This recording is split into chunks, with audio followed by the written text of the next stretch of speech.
nagkakaroon na rin ako ng kwan sa sarili ko na hindi lang tayo basta-basta na pinapahiya. Di ba mga kapatid? Amen. Dahil darating yung time tayo gagamitin din.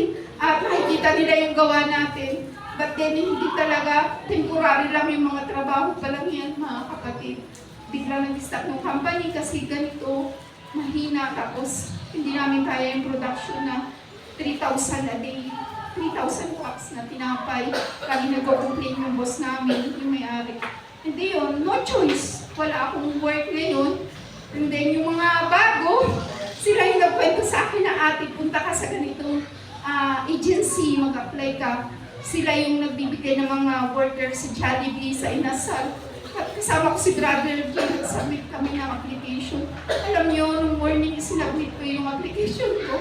And then after lunch, tinawagan ako. Tapos may-interview ako dito sa Inasal, sa Tubusan. Ayun, hintayin ko lang mga kapatid ko. Kailangan ko isabit yung documents. God is so good, di ba mga kapatid? Kasi nagtisa ako 2 months, walang bayad yung overtime, walang SSS, walang PIL. Pero nakikita ng Panginoon, mga kapatid, may magandang nilaan ng Diyos sa atin. Amen? At malapit lang, makaka-attend ako kung may gawain. Salamat din sa Diyos talaga as a mother. Inisip ko yung pangangailangan ng aking mga anak sa nakukuha ng pambaon nila.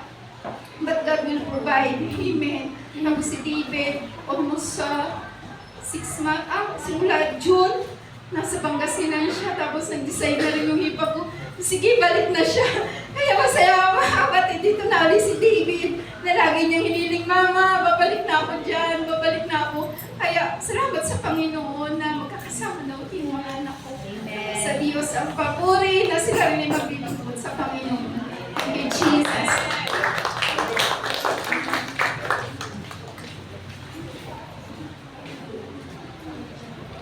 Lord, to God be all the glory. Si Jeric sana ang nagsalita, pero sabi niya, nagsalita ka kasi ikaw ang king of the family. Sabi niya naman niya. So, ako nagpapasalamat ng behalf of the MSU family. Salamat sa mga prayers ninyo.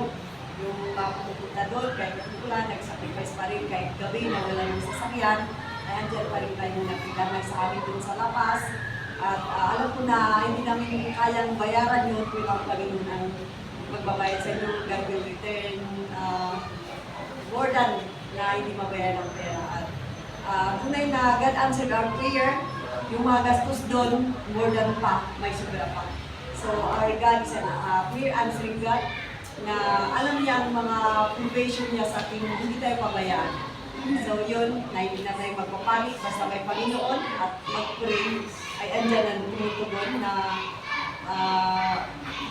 ano ba yun, yung God will use people to bless us, ganun. So, yun lang ang masasabi ko at to God be all the glory. Praise God. Amen. Hello po.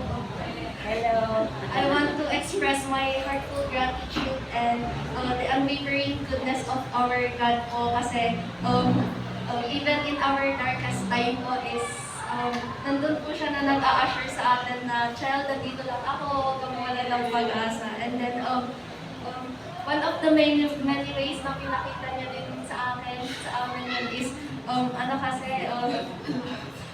namin, board exam kasi namin last week, and hindi kasi kami nakapag-review center.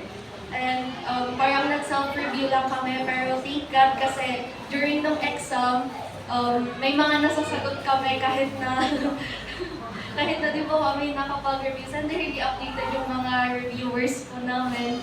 Tapos, I want to thank God kasi safe nyo po kaming pinunta dun sa review center. Kasi before po noon, nung chine-check po namin yung area kung saan kami mag-exam is na may small incident po na nangyari is parang nung pababa na po kasi ako sa jeep, bigla pong umandar kaya nagtulit-tulit ang exawar. Ako pa po yung nahiya kaya tumakbo na lang po ako. Then buti na lang po kasi wala pong kas masyado. Then nung nung first day na po ng exam namin, talaga kinakabahan po ako pero God assured me na may sasagot ka dyan, huwag kang kabahan. Just tiwala ka sa akin. So, then nung second day, na-late po ako sa sa BRC kasi traffic po masyado dyan sa KM6 hanggang Bukawkan. Sabi kasi nila dapat 7 o'clock, nandun na kayo. Yung mga pumunta po ko doon, nakarating na po ako mga 7:30. Buti na lang po nakahabol pa, tapos pinapasok. Tapos nung after 4 days, kalalaman lang din po namin kahapon na nakapasa po kami. Wow!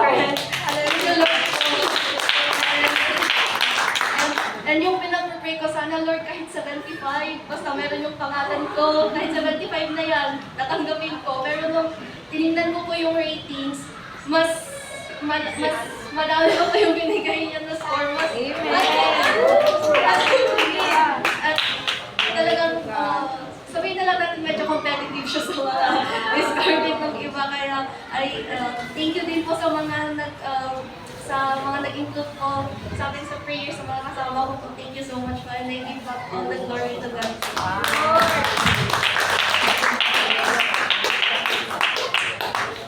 Amen. Congratulations. Amen. Ako po ay nagpasalamat sa Panginoon, mga kapatid. At nakarating po ako. Grabe po yung traffic mga kapatid. But I thank the Lord na nakadalo ulit po ako, mga kapatid. And yun, salamat sa Panginoon. Nung Monday, kasama ko po si Sister Myla na nagturo sa Tuning Elementary School. And then, thank you Lord kasi in my Suna, kasi wala yung mga ibang teachers. Tapos, lalo na sa grade 5, walang dalawang meetings na nawala. Kaya salamat sa Panginoon, meron binibigay ang Panginoon na desire sa ating lahat. Kaya ako Myla na makijoin sa pagiging volunteer, mga kapatid. At yun nga, biglang salpak iman, abrupt siya na naisalpak. Kumbaga, mga 7, doon lang kasasabi lang na siyang mailalagay sa grade 5. Pero salamat sa Panginoon, kagabihan pa lang, sinabi ko na sa kanya yung lesson ko na about Abraham. Hindi ko ang isugay may manti, isutikin ako, tatay mo kami nag-assist kanya. Kasi nga, medyo ka ng mga bata, syempre magulo, ganun, kailangan talaga ng may kasama. Pero I thank the Lord, mga kapatid, na doon na in fact nga Abraham, lesson kanya na isubi man tiin suro na hindi na yung dapat na topic. But I know that ustos-ustos diyayahan nga kamali nga ako niya na iba na day. Salamat lang kan ako, medyo parang sa kapagudan sa pang-afternoon kad medyo may naliplipatak na yung pagpakantakti morning. Tapos maglalanta, pinagdadang yung Sister Myla. Talaga nang 2 heads is better than 1. Kaya salamat ka na po. I know that he is there. Matlang ipabalagip na. Inassist niya ako, mga kapatid, yung si pagkakanta, si mga equipment about Abraham, ganun mga kapatid. And kanina din, I thank the Lord kasi yun nga, nagtuloy ako dito sa grade 10, mga kapatid. Medyo, di ko alam kung nag-guilt ako or ano, but every time kasi na nagtuturo ako, meron nag-skip, hindi tatay dati dua nga nag-skip, nga duwa, nagpa-exam pa, or nagpa-answer kasi ako, 1 to 55, nag-grading din kasi kami ngayon, mga kapatid. So, minute na meron yung mga estudyante, di natin kami nga scores gano. Once nga awanda, so di kang katahon naglama nga, matitak ba nga teacher? Sabi ko piman na gano'n, but nahiya ako na, hindi ko alam mga kapatid, but ito nga akong nagtatalnada, gano'n, ito kang bago ako iman nga room work, pasensya ma'am, kunan lang ang kajay, pasensya ma'am, kunan lang ang kajay, tapos basta all good story lang, mamami na ako ng kajay, kaya yun, pinaremind ko ulit yung mga races na kinanamin, confidence pa naman yung topic namin, mga kapatid. Grabe mga kapatid, yung thank the Lord na nakit-adaso na kanyami, kanyami, di pa ng sursuro, ganun. Salamat talaga kan Apo, kan may sampay nga, basta salamat po kan Apo. Nag-react tuloy-tuloy nga pamasahin tatangal to, kaya alam ko it's very small thing mga kapatid, but I thank the Lord nga kahit sa maliliit na bagay, He can provide, yun nga yung sabi ni Sister Juliet na He can use people to bless you mga kapatid. Kaya salamat kayo na ako. Sana po naintindihan nyo kahit mag-please po ako magsalita. All glory and honor belongs to God. Meron pa po ba?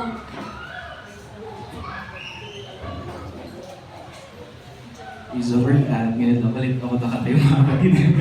Praise the Lord at yun nga mga kapatid ay nagpapunti talaga ng ating Panginoon dahil lately lang mga kapatid ng Sunday, na-miss ko ulit umupo sa Sunday school. Bigla akong umupo doon mga kapatid sa may dito sinuupuan ng mga dating naming inuupuan bago kami nalipat doon, decisions, tapos napupunta doon sa may likod. Kung ano-ano na yung mga ginagawa natin mga kapatid. Ngayon umupo ulit ako sa Sunday school, tapos biglang nakita ko na naman yung offering basket ng Sunday school. Kasi mostly sa amin, nung estudyante kami mga kapatid, mostly nagdadala, routine. Offering, tapos tithes, okay na yun, memoryado na. Kaltas na yun, offering. Kaso nakakalimutan ko ano mga kapatid yung Sunday school, support, kaya salamat sa Panginoon. Pinaparealize na kung ano yung mga nakakalimutan po natin mga kapatid. At nung nga dumaan yun, magbibigay na sana ako nandun na sa likod ng offering basket. Kaya sige, pinilit ko na naman nagbigay. Kung ano yung nasa wallet ko, nagbibigay kahit wala tayong trabaho mga kapatid. Ganyan. At praise God, dahil minsan kasi pag nagpo-post ako sa Facebook ng mga items na may mga, kanyari may mga binibenta may mga pinapabenta si Daddy na mga kalat-kalat na rin, no? Hindi nagagamit. Mga kapatid ay nandoon na, ganun po mga kapatid na, hindi ko na siya minomonitor. Unlike dati na very icon ako in terms of social media, mga kapatid, sa marketplace, mga ganun, mindset natin, mga pera, mga ganun, mga kapatid. Ngunit talagang finokus ko muna yung sarili ko ngayon sa mga spiritual na mga bagay, mga kapatid. Dahil nga minsan nakaka-drain na rin, kaka-frustrate na rin, may mga pangarap tayong gusto nating ma-achieve, mga kapatid. Ngunit na-realize ko ulit ng mga kapatid yung kung saan talaga tayo tinawag ng ating Panginoon, kung saan talaga tayo nilagay ng ating Panginoon.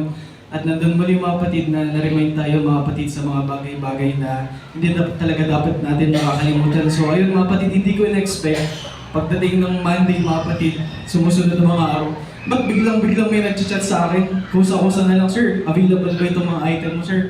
Mga ganun na, hindi ko naman binabantay, hindi ko naman pinapakialaman na sana yung phone ko mga kapatid. Nag-focus na ako, minsan nagbabasa, nakikinig ng music, nagpa-practice, mga ganun na yung ginagawa ko mga kapatid. Ngunit, bakit bigla na lang may mga nagkukan, hindi ko na nga pinapaganda yung mga pictures mga kapatid.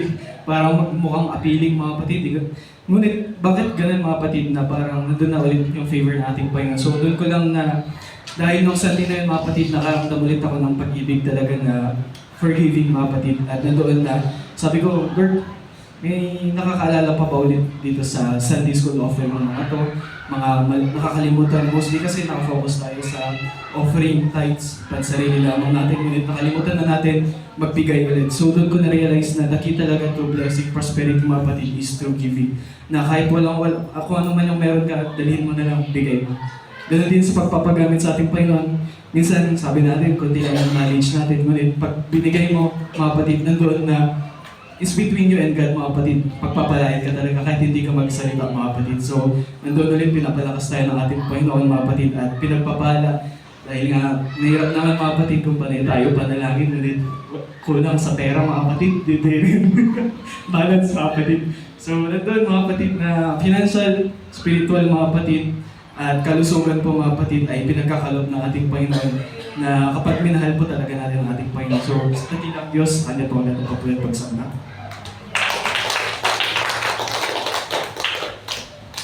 Amen. So,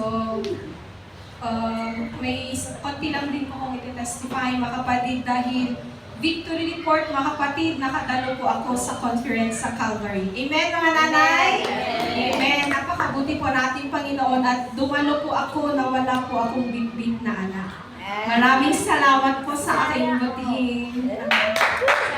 Maraming salamat din po sa ating Panginoon dahil ganun din po na lagi po niyang pinare-remind sa aming mag-asawa na magtulungan, mga kapatid, na laging iparealize sa amin na han lang nga babae nga asawa teg ginaw, han lang nga babae nga asawa teg dalos, kundi ka dapat balanse, mga kapatid.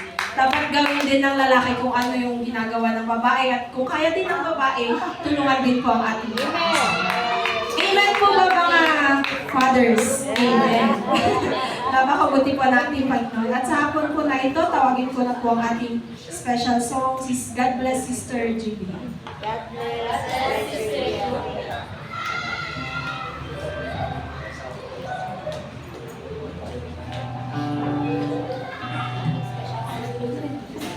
Praise the Lord.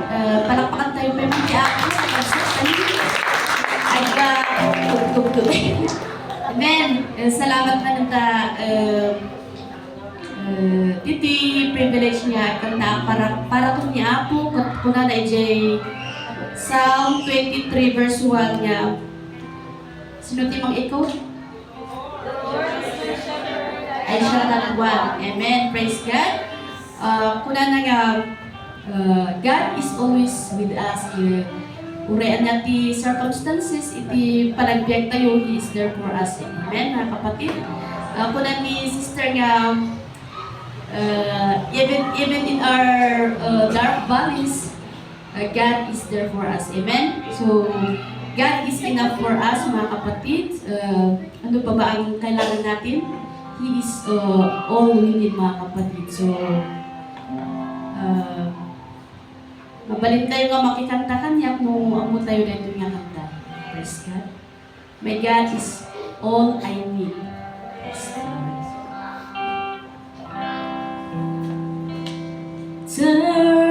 Dark is the valley, faint the light at my feet. But whatever may face me, my God is all I need. Brighter the treasures life me offer to me. But whatever the pleasure, my God is all I need. He is my strength when I cannot go on. Peace when all my power is gone. Hope, although the night is long and deep. He is my song, for He has rescued me. Joy, now He has set me free. Praise to my Father be. My God is all I need. Breathe for my days here, soon my journey complete. But I look to my Savior, where God has met my need. Yes, He has met my need. He is my strength where I cannot go on. Peace when all my power is gone. Hope, although the night is long and deep. He is my song, for He has rescued me. Joy, now He has set me free. Praise to my Father be. My God is all I need. My God is so big, so strong and so mighty. There's nothing my God cannot do. My God is so big, so strong and so mighty. There's nothing my God cannot do. The mountains are His, the valleys are His, the stars are His handiwork too. My God is so big, so strong and so mighty. There's nothing my God cannot do. My God is so big. My God is so big, so strong and so mighty. There's nothing my God cannot do. My God is so big, so strong and so mighty. There's nothing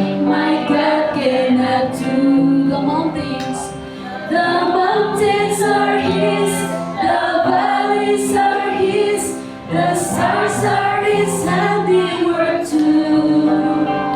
My God is so big, so strong and so mighty. There's nothing my God cannot do. There's nothing my God cannot do. He's my strength. He is my strength when I cannot go on. He's when all my power is gone. Oh, although the night is long and deep, He's my song. He is my song, for He has rescued me. Joy, now He has set me free. Praise, praise to my Father be. My God is all I need. Praise, praise to my Father be. My God is all I need. Praise the Lord.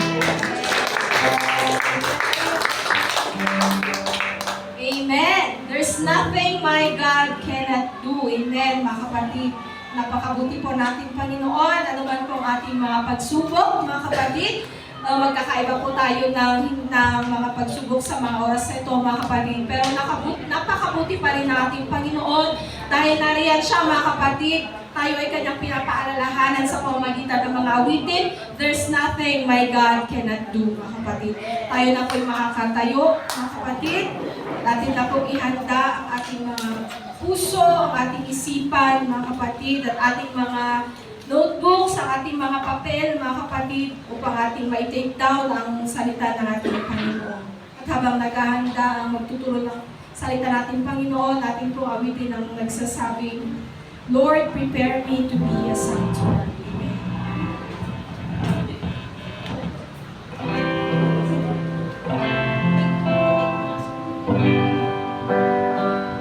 Lord, prepare me to be a sanctuary,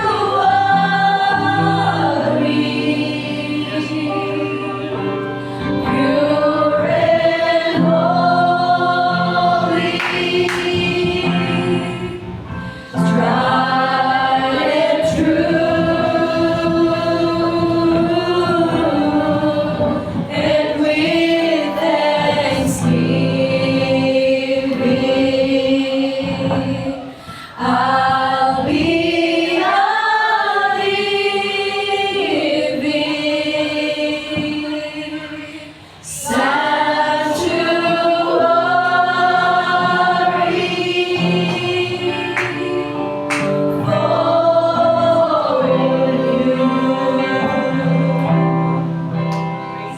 Sige, palakpakan po natin ang ating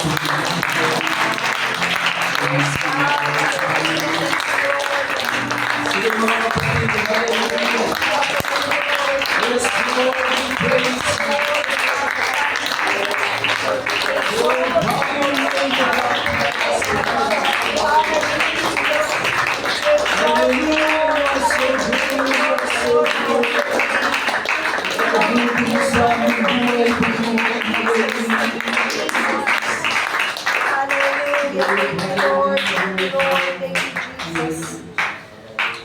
Praise God, sa hindi na po tatagal mga kapatid ay atin na pong buglatin ng ating banal na aklat sa Joshua. Napaka-familiar po ng kwentong ito mga kapatid, for this is the wall of Jericho. Joshua 6, Joshua 6:15 to 16, and jump po sa verse 20. Yan mga kapatid, so babasahin ko po. Joshua 6:15 to 16. And it came to pass on the seventh day that they rose early about the dawning of the day and compassed the city after the same manner 7 times. Only on that day they compassed the city 7 times. It came to pass at the 7th time When the priests blew with the trumpets, Joshua said unto the people, Shout, for the Lord hath given you the city.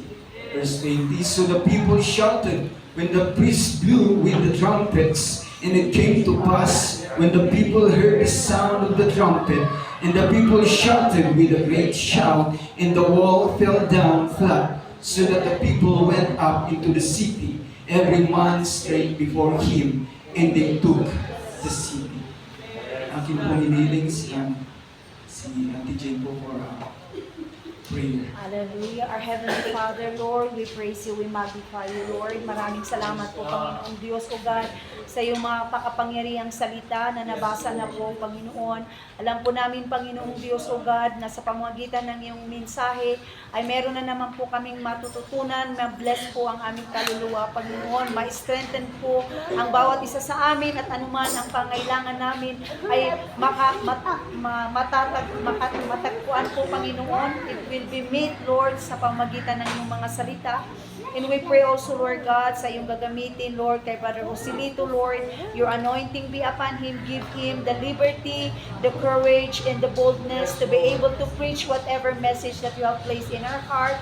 And Lord, once again, give us a spiritual understanding na ito po ay aming maintindihan. Maraming salamat po, Panginoon, and we claim the victory, Father. In Jesus' name we pray.